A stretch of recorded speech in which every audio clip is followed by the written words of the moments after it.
کشف الدجى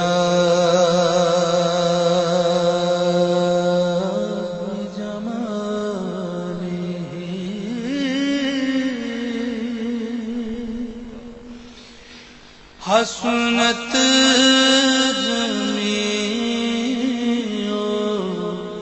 خصاله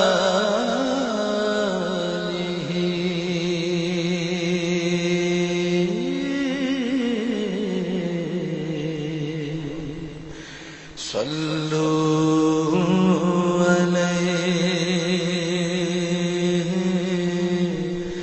وآلہ.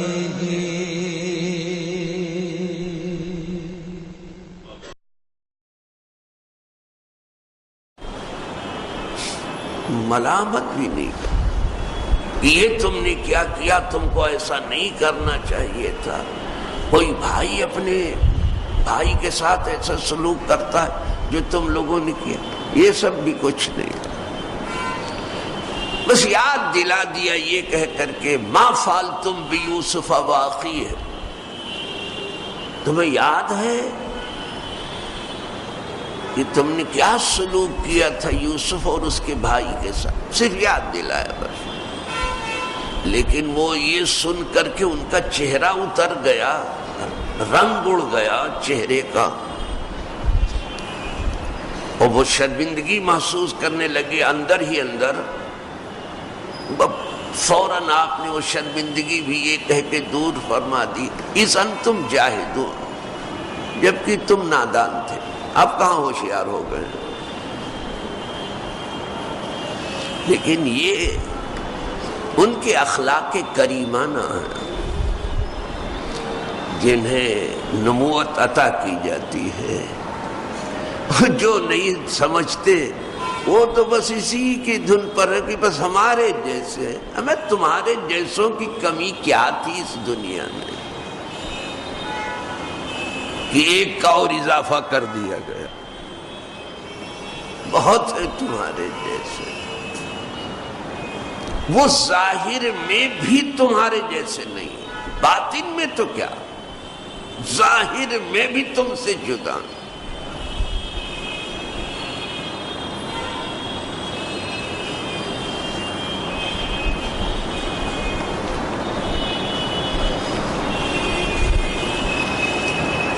حضرت سلیمان علیہ السلام کی وفات ہو گئی تھی اور 1 سال کا عرصہ گزر گیا تھا. محراب میں عصا کی ٹیک لے کے کھڑے تھے. کبھی کبھی بہت لمبے عرصے تک آپ عبادت کرتے رہتے تھے، مسجد ہی میں رہتے تھے.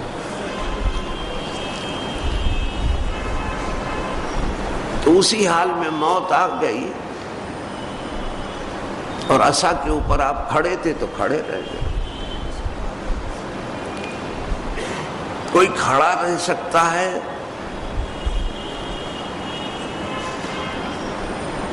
مرنے کے بعد عصا پر کھڑا رہ سکتا ہے؟ ارے زندگی میں عصا لے کے عصا کے ساتھ گر پڑتا ہے. اور ہمیں تو کچھ آپ کر کے بتاؤ. میں ان میں سے نہیں ہوں کہ سب لفظوں سے ہو کے گزر جاؤ. مداری جیسا معاملہ کرو. جب تک جوا نہ رکھ دو تم. کوئی کھڑا رہ سکتا؟ کھڑے رہے. فلما قضینا علیہ الموت، جب ہم نے سلیمان پر موت طاری کر دی، ما دلہم علی موتہ الا دابۃ الارض تاکل من سأتہ، مگر وہ دیمک ان کی موت پر کسی چیز نے رہنمائی نہیں کی. ان کی زندگی اور موت میں بھی کوئی فرق نہیں. یہ ہیں کہ زندہ بھی مردہ ہی دکھائی دیتے. دیکھ لو چہرے کو، کچھ کہنے کی ضرورت نہیں، کھڑے ہو کے آئینے کے سامنے صرف چہرہ ان کا دیکھ لو، صورت ببی حال مپرس، صرف چہرہ ان کا دیکھو، حالت مت پوچھو کہ کیا حالت ہے۔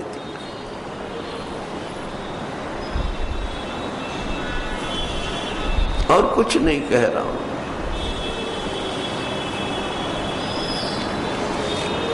ان کی موت و حیات میں کوئی فرق ہی نہیں۔ انسان تو کیا فرق کرے کہ جن اپنی نگاہ سے فرق نہ کر سکے، یہ نہ سمجھ سکے کہ آپ پردہ فرما گئے ہیں یا زندہ ہیں۔ یہ کتاب کہہ رہی، کتاب اللہ کہہ رہی، ما دلو۔ جنوں کو بھی پتہ نہیں چلا ان کی موت کا، اور مسجد کے کام میں لگے تھے، جن تو لگے تھے، مسجد اقصی کی تعمیر ہو رہی ایک پورے سال تک، تو دیمک لکڑی کو کھاتی رہی، جس پر ٹیک لگایا تھا، جب کھا لیا اس نے لکڑی کو، تب آپ کا جسم زمین پر آیا۔ ما دلہم علی موت الا دابۃ الارض، ان کی موت کا پتہ کسی نے نہیں دیا مگر دیمک نے، کہ وہ لکڑی کو کھاتی رہی، مزے کے بعد وہ لکڑی کھاتی رہی، آپ کے جسم کو نہیں۔ تم ان کے جسم کی بات کرتے ہو۔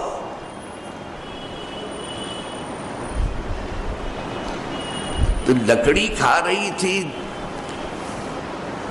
عصا کو، تو کوئی کیڑے مکوڑے بھی جسم کو کھانے والے ہوئے ہوتے؟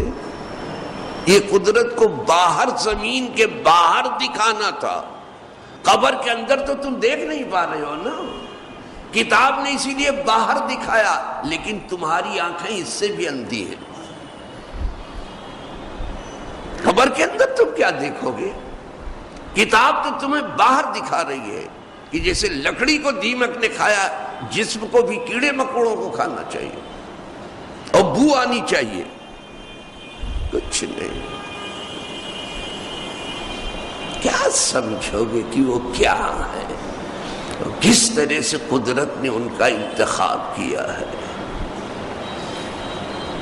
اور کس طرح سے اپنے بندگان خاص میں ان کو جگاتی ہے۔ تمہارے ہاں کوئی خاص عام نہیں ہے، یہ امریکہ کی نوکری اور چاکری میں سب کچھ تمہارے پاس سے گیا۔ اگر سیاست تمہارے پاس نہیں، سب امریکہ کے پاس ہے، تو مذہب بھی تمہارے پاس نہیں، سب امریکہ کے پاس ہے۔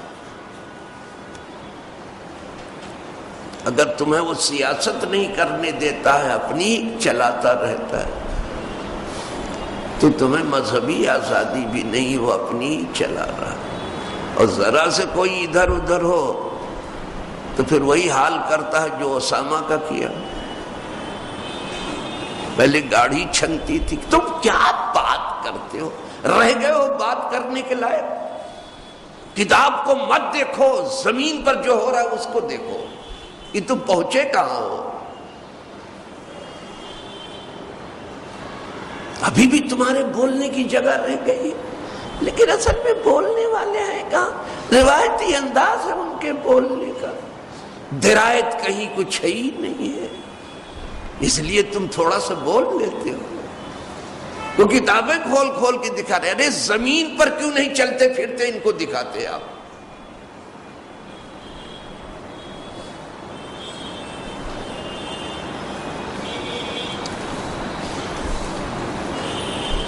جسم پاک زمین پر آیا، فلما خرّا، خرور کے معنی ہیں گرنا۔ جب آپ کا جسم زمین پر آیا، تبینت الجن، اب جن اجالے میں آ گئے، جنوں کی قلعی کھل گئی۔ اللہ کانوا یعلمون الغیب ما لبثوا فی العذاب المہین، اگر انہیں غیب کا علم ہوتا تو پھر اس رسوا کن عذاب میں وہ مبتلا ہوتے۔ ایک سال تم مزدوری کرتے رہے، جن اپنے بارے میں کہتے تھے کہ ہم کو غیب معلوم ہے، اور یہ قرآن نے جو بڑے شد و مت سے انکار کیا ہے یہ انہی جنوں کے لیے تھا کہ جن ایسے علم غیب نہیں ہوتا، وہ بغیر خدا کے دیے نہیں ملتا۔ اور تم کہو نبی کو بھی نہیں ہے تو کیا نبی صرف عالم شہادت کی بات ہی کرتے ہیں؟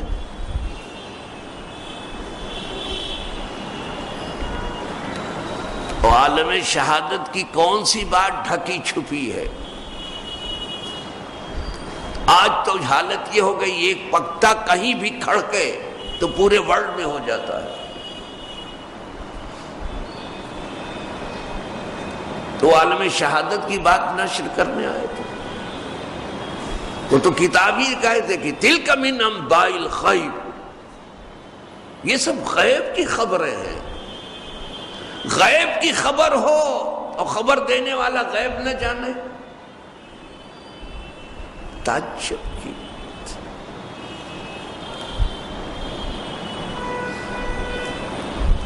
اور وہ جن کو دیکھتے ہیں، جن کو تم دیکھتے ہیں، جن غیب نہیں ہے، نگاہ سے چھپے نہیں۔ فرشتوں کو دیکھتے تھے، کیا تم دیکھتے ہو فرشتوں کو؟ یہ غیب نہیں ہے۔ وہ فرشتوں سے بات کرتے تھے اور تم نہیں سنتے تھے، نہ دیکھتے تھے، وہ سنتے تھے۔ یہ کون سی نگاہ تھی؟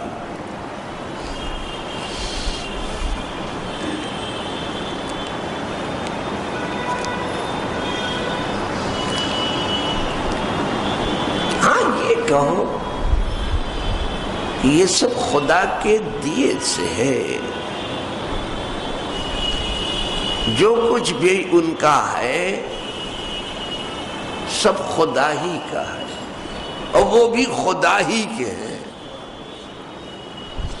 وجود بھی ان کو خدا نے دیا، علم بھی ان کو خدا نے دیا، تو کیوں کہتے ہو صرف ظاہری علم ہی دیا، باطنی نہیں دیا؟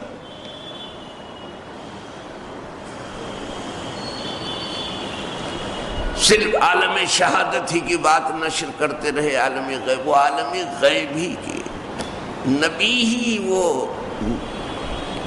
خدا کا خاص بندہ ہے جو عالم غیب کو ایسے دیکھتا جیسے ہم عالم شہادت۔ اسی لیے پہاڑ کی چوٹی پہ کہا تھا کہ اگر میں تم سے کہوں کہ پہاڑ کے اس اوٹ سے، اس کے پیچھے سے ایک لشکر آ رہا ہے جو تم پر حملہ کرنا چاہتا ہے، تو کیا تم میری تصدیق کرو گے؟ اس لیے کہ جو بلندی پہ ہوگا دونوں طرف دیکھے گا، پہاڑ کے سامنے والی جہت بھی دیکھے گا، پیچھے والی بھی دیکھے گا۔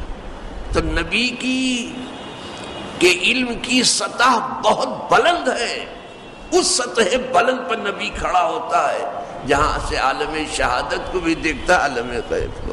اسی میں جواب ہے۔ اس وقت انہوں نے بھی کہا تھا ہاں آپ کہیں گے تو ہم مان لیں گے، اس لیے کہ آپ سچ کے سوا کچھ کہتے ہی نہیں۔